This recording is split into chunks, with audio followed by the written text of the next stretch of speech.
साथियों, नमो बुद्धाय, जय भीम।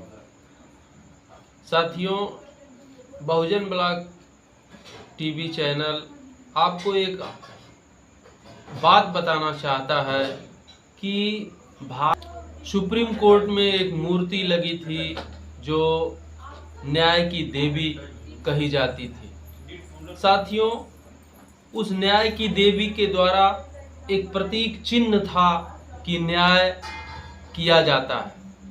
उस पुरानी न्याय की देवी की जो मूर्ति थी, उस मूर्ति के दाएं हाथ में तराजू था और उस तराजू के पल्ले बराबर हुआ करते थे और आंख पे पट्टी बंधी हुई थी।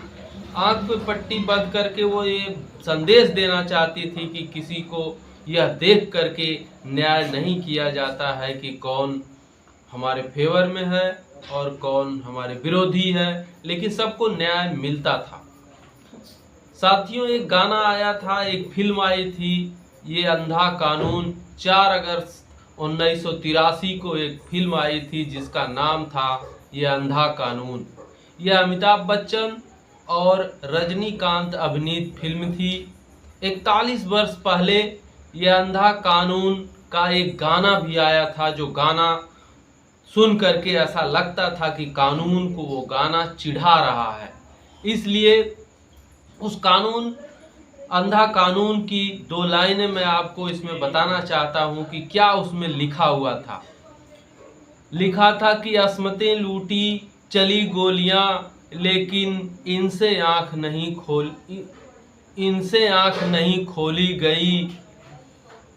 लंबे इनके हाथ सही, ताकत इनके साथ सही, पर ये देख नहीं सकता, ये बिना देखे है लिखता। साथियों, लंबे इनके हाथ, एक लाइन आई। इस लाइन में ये कहा जाता है, भारत देश में लोग बार बार कहते हैं कि कानून के हाथ बहुत लंबे होते हैं, उससे आप कहाँ बच करके जाएंगे। ये जो सिंबॉलिक होते हैं, जो प्रतीक चिन्ह होते हैं, वो हमको एक संदेश देते हैं।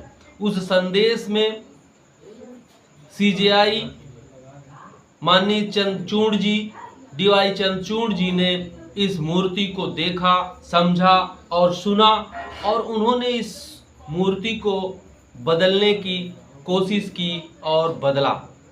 उसमें बदलाव अमूल चूल ये आए कि मूर्ति के आंख से पट्टी हटाई गई है तथा दाएं हाथ में जो तराजू है, वो तराजू आज भी विद्यमान है, जो न्याय का प्रतीक है, जो बराबरी का प्रतीक देता है, समाज में बराबरी का दर्जा देता है, उसका प्रतीक वो तराजू है। आज भी उस नई मूर्ति में भी लगाया गया।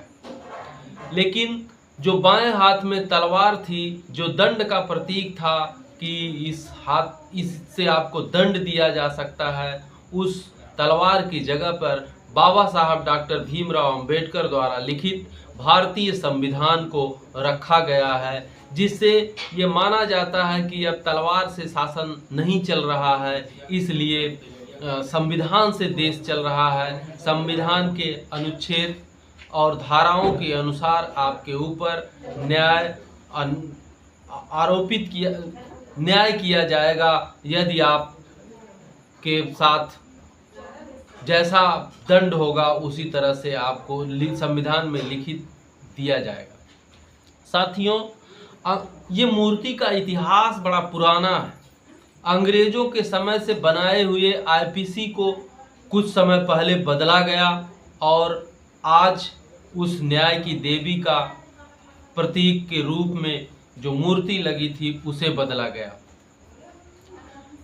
आईपीसी को बदल करके भारतीय न्याय संहिता उसका नाम रखा गया और उसमें अलग अलग तरह के प्रावधान, अलग अलग धाराएं दी गई इस जुर्म के लिए या और इस जुर्म के लिए, या अलग अलग कुछ दिन पहले आप लोग जाने होंगे, जानते रहिए। मैं ये कहना चाह रहा था कि इस न्याय की देवी का इतिहास क्या है।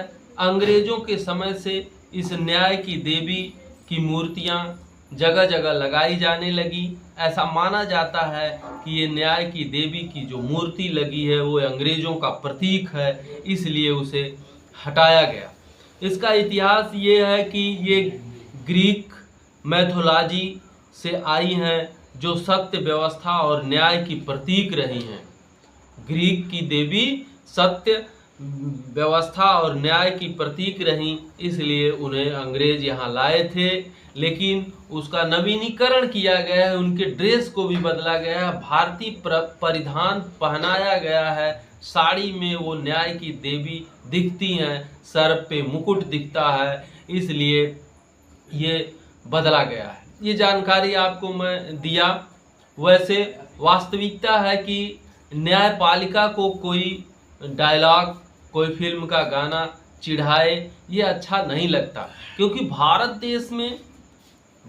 देश में का जो व्यवस्था है वो व्यवस्था मुख्य रूप से 3 स्तंभों से चलती है: कार्यपालिका, विधायिका और न्यायपालिका। न्यायपालिका भी अपना एक वजूद रखता है भारतीय संविधान और भारतीय व्यवस्था को चलाने के लिए। इसलिए उस अंधे प्रतीक के रूप में जो पट्टी बांधी गई थी न्याय की देवी के आंखों पर, वो हटाई गई और वह विशुद्ध रूप से सफ़ेद मूर्ति चॉकलेटी पत्थरों से बनाई गई है। इन्हीं जानकारियों के साथ आप सभी लोगों का बहुत बहुत धन्यवाद, बहुत बहुत साधुवाद। जितने लोग इस वीडियो को देख रहे हैं, कृपया वो मेरे चैनल बहुजन ब्लॉग टीवी को ज़्यादा से ज़्यादा सब्सक्राइब करें, लाइक करें, शेयर करें। धन्यवाद। नमो बुद्धाय। जय भीम।